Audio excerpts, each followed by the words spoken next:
আজকের দিনটা এতটা খারাপ যাবে ভাবতে পারিনি। হঠাৎ করে যেই জিনিসগুলোতেই হাত দিচ্ছিলাম দেখলাম যে সেগুলোই যেন শেষ হয়ে যাচ্ছে। চায়ের কৌটোতে চাটা ভরলাম, তারপর বাবাকে দিলাম চা করে। মনে হচ্ছিল কোনো ম্যাজিক শিখে গিয়েছি, যাই হাত দিই ভ্যানিশ হয়েছে। তারপর ব্রেকফাস্ট করলাম চালের কৌটোতে, দেখলাম যে চালটাও শেষ হয়ে গেছে। ওটা ভরে নিয়ে দুপুরে রান্নাবান্নাগুলো বসিয়েছিলাম। আজ একটু জলদি জলদিই রান্না বসিয়েছিলাম, কারণ ভীষণ রকমভাবে খিদে পেয়ে গিয়েছিল। তারপর এখানে রান্নাগুলো আমার প্রায় হচ্ছিলোই, দুটো রান্না করেছিলাম, তার মধ্যে আবার সিলিন্ডারটাও শেষ হয়ে গিয়েছিল।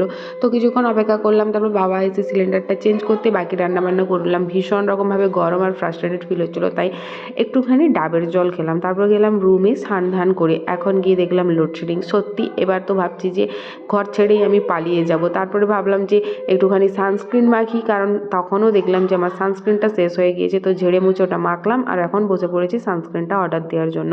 আর আমি যত জিনিসই অ্যাড টু কার্ট করে রাখেছিলাম সবগুলোই দেখলাম যে আউট অফ স্টক হয়ে গেছে। জানি না কী যে হচ্ছে আমার সাথে, তাই আর কিছু কাজ না করে বাইরে বসে গল্প করলাম।